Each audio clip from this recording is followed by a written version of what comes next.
Hello again, this is Malachi Bishop with the Rehabilitation Counseling Program at the University of Kentucky.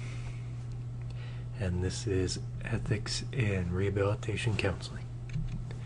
Today we are talking about continuing our discussion of ethical questions, conflicts, dilemmas, and ethical decision-making models. And we are moving into that second section now. We have spent some time looking at the areas where rehabilitation commonly have ethical questions, conflicts, and dilemmas. And in this section, we're going to be talking about decision-making models and approaches to solving ethical problems and questions. Well, let's start with this key idea. Not all ethical questions represent ethical dilemmas. We will talk in just a few minutes about what exactly an ethical dilemma is, and we'll look at the definition of an ethical dilemma. But not every ethical situation or question is a dilemma. Some decisions are strictly technical decisions, in which case awareness of the code of ethics and ethical guidelines and the legal and agency guidelines and good practice allow us to make the right decision. For example, let's say you're a rehabilitation counselor conducting an initial intake session with the client, and having completed your critically important professional disclosure, you've allowed the client to make an informed decision about participating in this relationship. You begin to interview the client and learn that he or she is being seen by a psychiatrist. You might wonder whether you should contact the psychiatrist and let him or her know that you are working with the client, and because you think it might be useful to exchange information on the client's behalf. Maybe you wonder too about the need for a release of information before you contacted the psychiatrist. And the point is, if you had questions like this and you were familiar with the code, you would know that the code offers specific and directly relevant information about this question. The code says, under section B3, standard B3C, clients served by others, when rehabilitation counselors learn that a client has an ongoing professional relationship with another rehabilitation counselor or treating professional, the counselor will request a release from the client to inform the other professional and strive to establish a positive and collaborative professional relationship. So we know that there are many potential benefits, and there is tremendous value in communicating together with other professionals who are working with our client. It is critical that we request a release before we exchange information with the other professionals, and then we strive to establish a positive, collaborative professional relationship.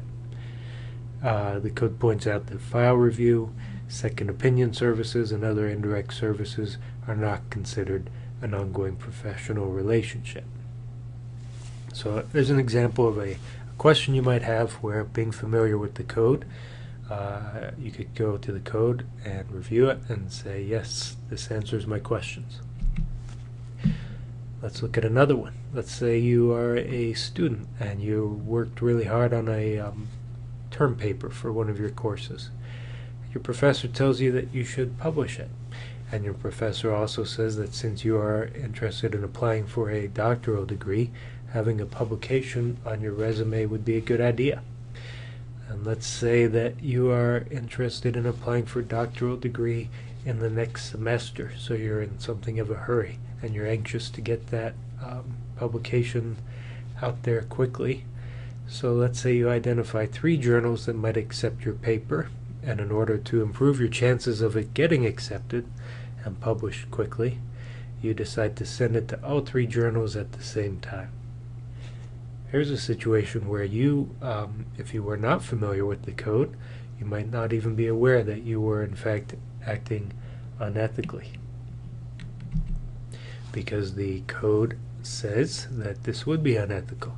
Specifically says under section I, standard 4D, rehabilitation counselors submit manuscripts for consideration to only one journal at a time. Manuscripts that are published in whole or in substantial part in another journal or published work are not submitted for publication without acknowledgement and permission from the previous publication. So this is one of those points that it's important to be aware of, and there are a number of reasons why it is important that we only send our manuscripts to one journal at a time, and that we don't duplicate.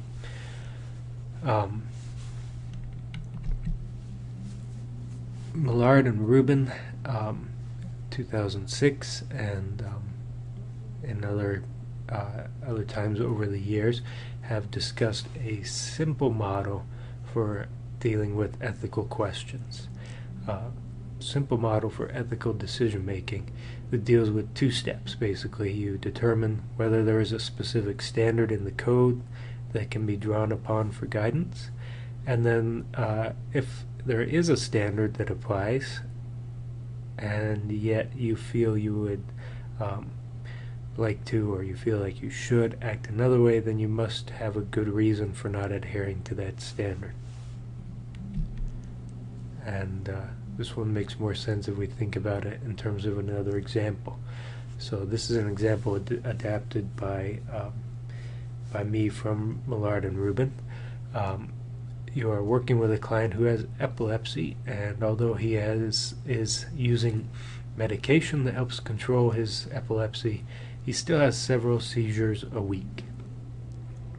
The client has been on your caseload for 2 years, and you are having a lot of difficulty in identifying a position with this client who desperately wants to work. You get a call from the client saying that he has identified a job in a production plant that would involve working on ladders and catwalks as an inspector of some sort.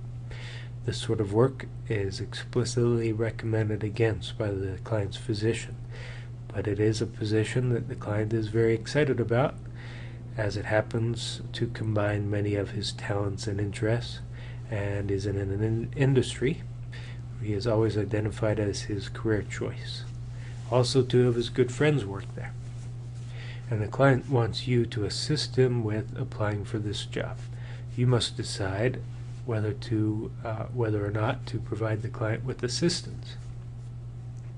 So if we apply the Millard and Rubin approach, is there a rule that guides the counselor in this decision?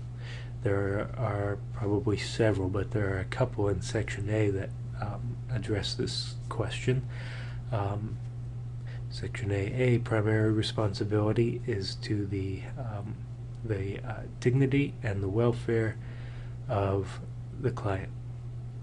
In all instances, the primary obligation of the rehabilitation counselor is to promote the welfare of the client.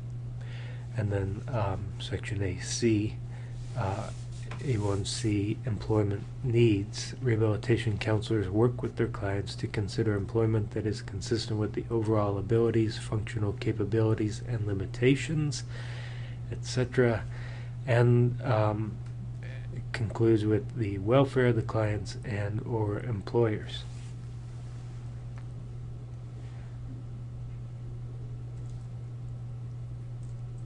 So the code actually provides information that would direct the counselor in this situation, suggests that it would not be ethical to help the client to apply for this position.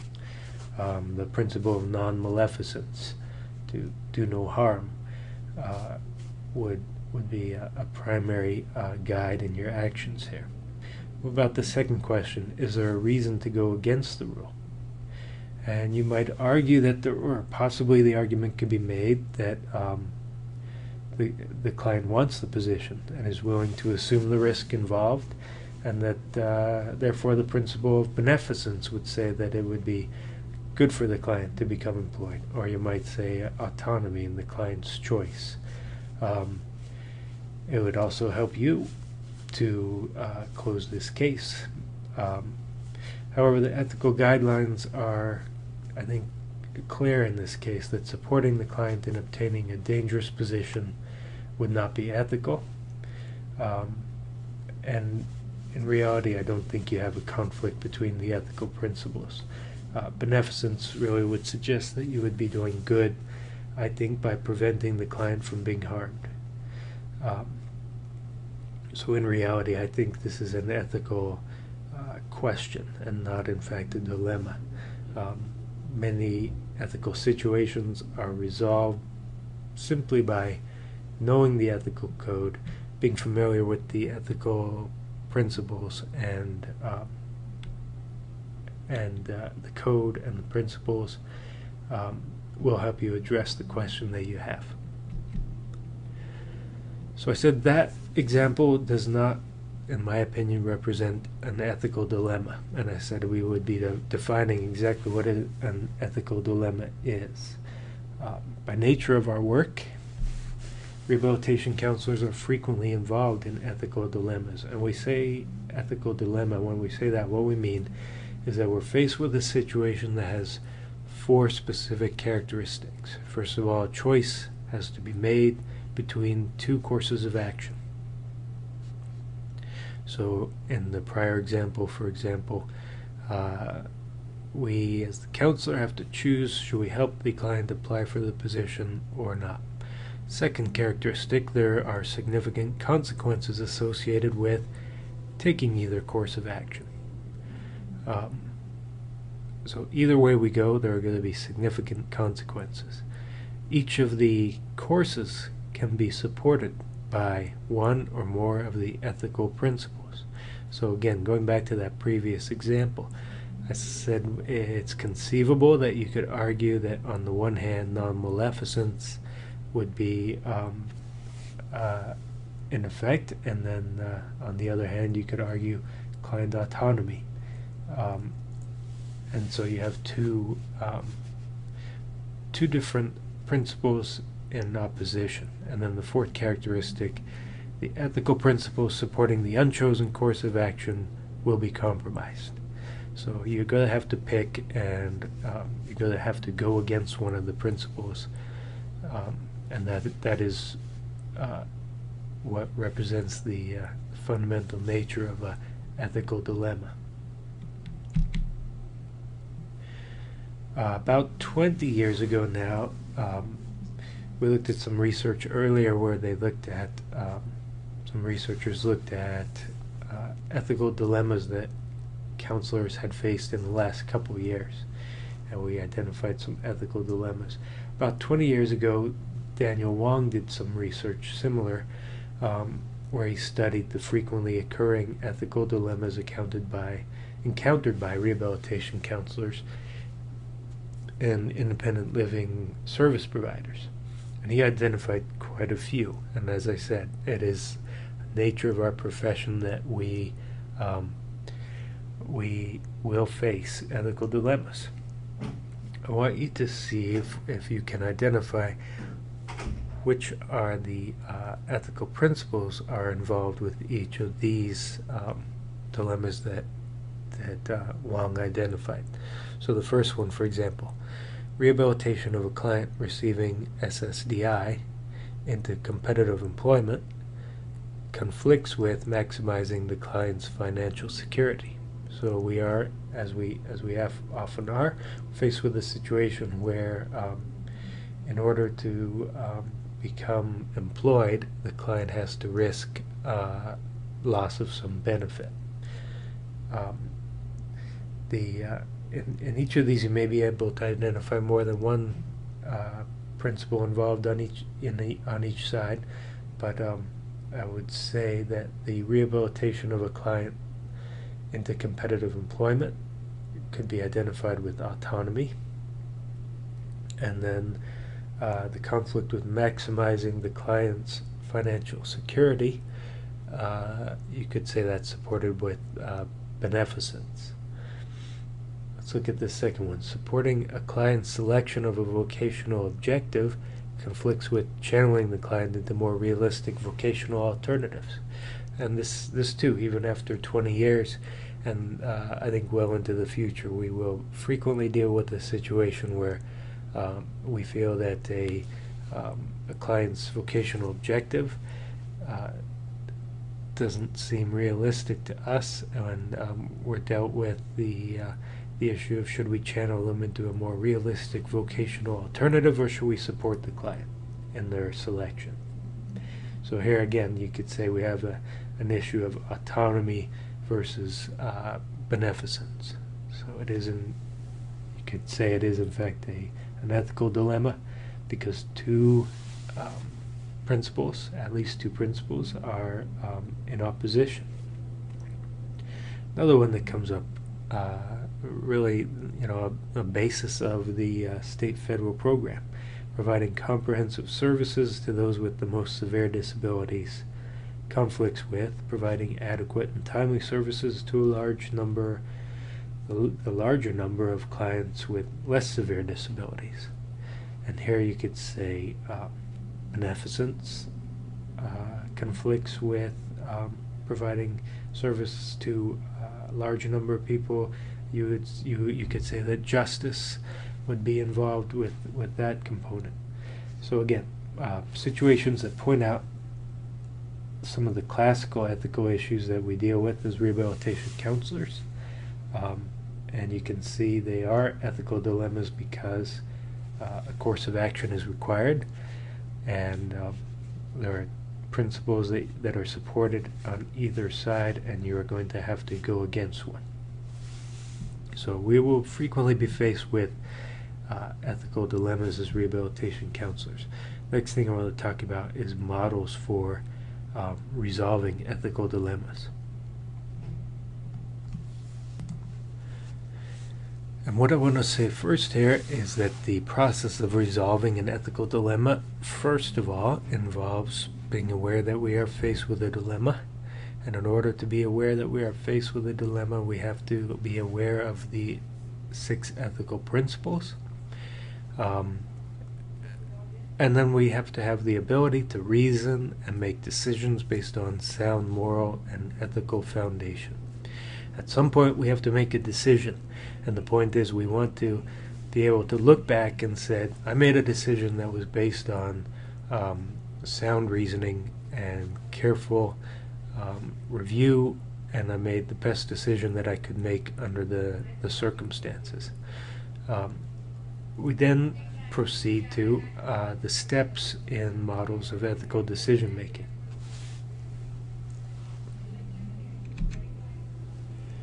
And what I want to say here is that there are many models of ethical decision making, including several models that have been developed by rehabilitation counseling professionals and researchers, several models that have been identified in the rehabilitation counseling literature as particularly appropriate for rehabilitation counseling. I'm not going to spend time reviewing all the different models here, but I am going to suggest that you spend some time personally reviewing the different models and deciding for yourself which approach seems to make the most sense to you. And you can do this by reviewing the journals. You can do this by looking at some of the excellent textbooks that are available on ethics in healthcare, ethics in counseling, and some excellent chapters on ethics in your textbooks. Personally, I have found that because there are so many models that include the same or very similar elements, what I've basically done is identified the common elements that are consistently show up across models, and used a common element approach in talking about the steps in ethical decision making. This model I'm going to be showing you is primarily based on the model of Forrester, Miller, and Davis, but it is modified, and I've added to it with steps and perspectives from some of the other models that are out there. So in this common elements model, of ethical decision making, the first step is to identify the problem, being as specific and objective as you can, and realize that you come into every situation with your own set of values and perspectives. Gather information that will help you clarify the situation. Outline the facts. Answer questions like, is this problem an ethical problem or a legal problem, or a professional problem, or maybe a clinical problem, or is it some combination of these? Once you've identified which of these elements are in play, then which guidelines are going to help you deal with that. If it's a legal problem, then a review of the law in your jurisdiction is going to be important. If it's a professional problem, then the code of ethics and maybe the agency policies would help you to deal with this. So if it's a combination of more than one of these, then there are going to be a number of different avenues where you need to explore. If it's a legal question, you would seek legal advice, and so on. So the point here is that we identify the problem, we look at it objectively, and we gather information from the various sources that are available based on the kind of situation that we're in. Step 2, identify who are the stakeholders. Who is going to be affected by your action or decision? And I encourage you to think broadly, beyond the client and the counselor. Frequently your decision will have impact on the agency for which you work, and maybe for your coworkers or the other personnel in the agency. If you're working with a client where an employer is involved, then the employer is going to be affected. The client's family, loved ones, people in the client's social support network, and sometimes when, for example, if we're talking about client behavior that puts people at risk, and what should we do in that situation, then we need to even consider the general public. How will your decision affect those involved? Who is involved? And what consequences might you foresee? So exploring the possibilities of how your decision might affect people who are involved. Step 3, apply the code of ethics. After you have clarified the problem, and identified all the people who are involved and who will be affected, refer to the code of ethics and see if the issue is addressed there. If there is a standard that applies, or several standards, as is often the case, follow the course of action indicated in the code. But, as is probably going to happen if you are faced with a true ethical dilemma, resolution does not seem apparent. There might be conflicting elements of the code or conflicting principles. Then you probably do have a true ethical dilemma and need to proceed with the further steps. So what's next? Step 4, determine the nature and dimensions of the dilemma and explore avenues for resolution by considering the scope of the question. So what does that mean? First of all, consider the moral principles that are involved. We have autonomy,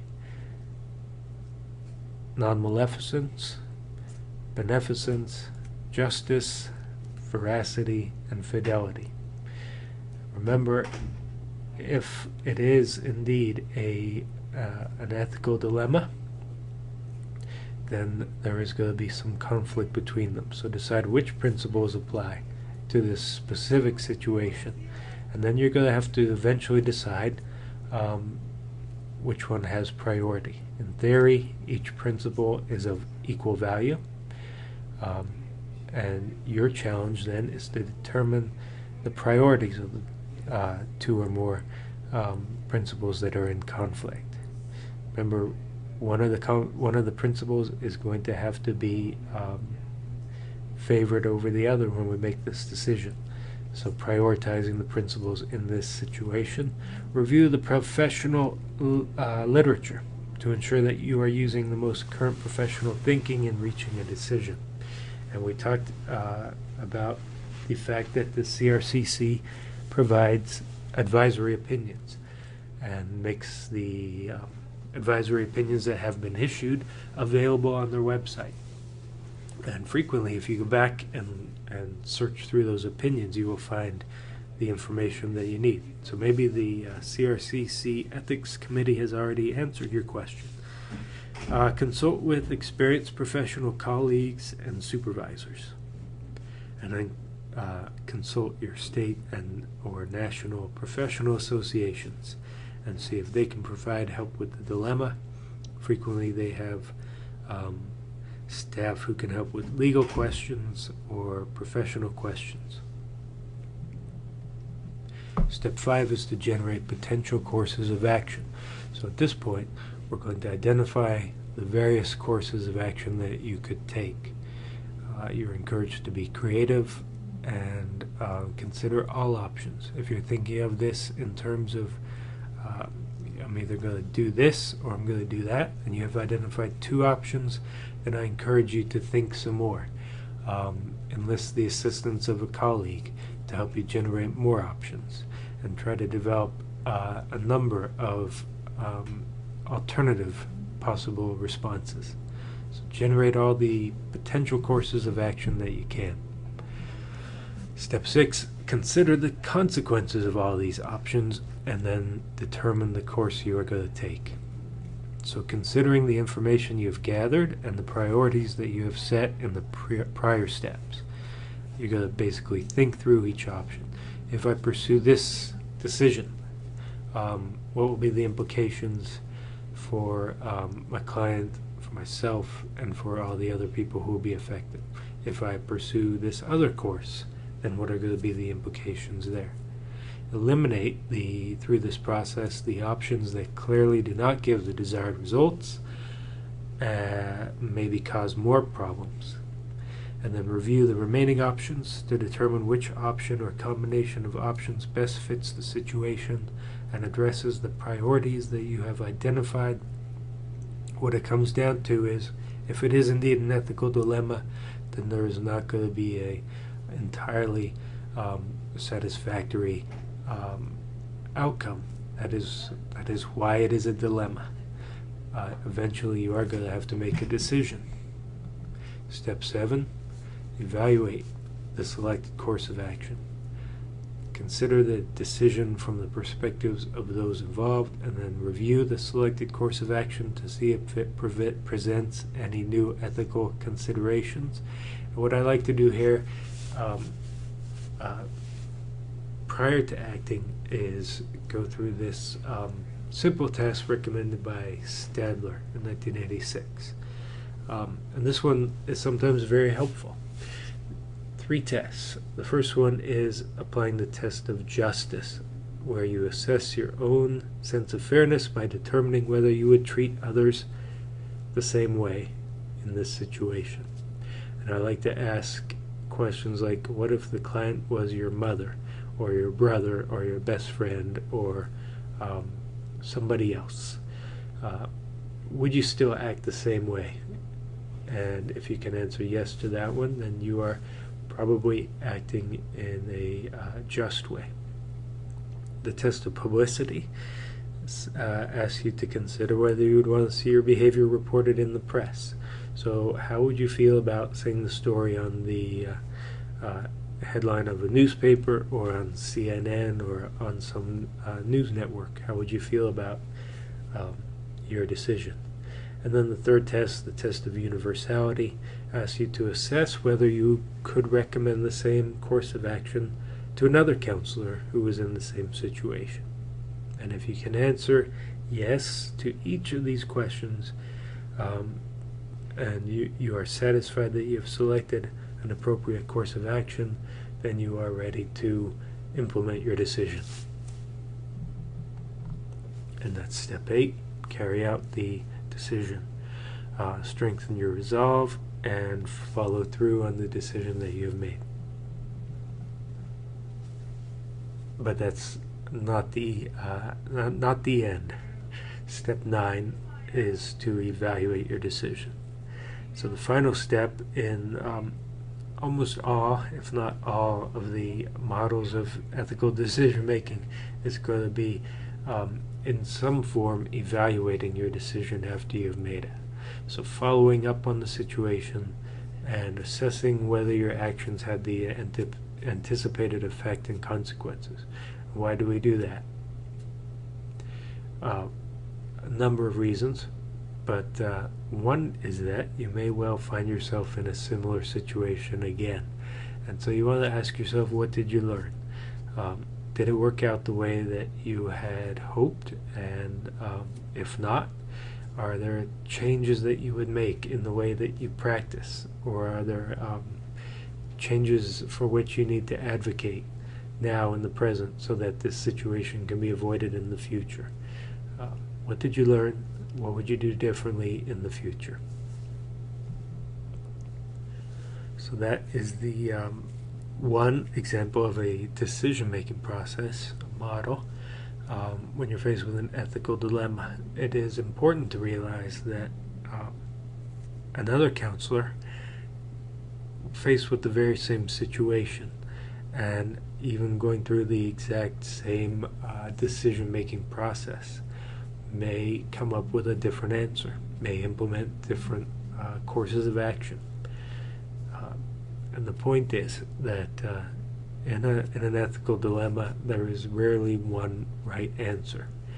Remember, by definition, there is not a right answer. However, if you follow a systematic model, you can be assured that you will be able to give a professional explanation for the course of action that you chose, and you will be able to look back, as I said at the beginning, and say, I did everything I could to make the best decision that I could, the most ethical decision that I could make.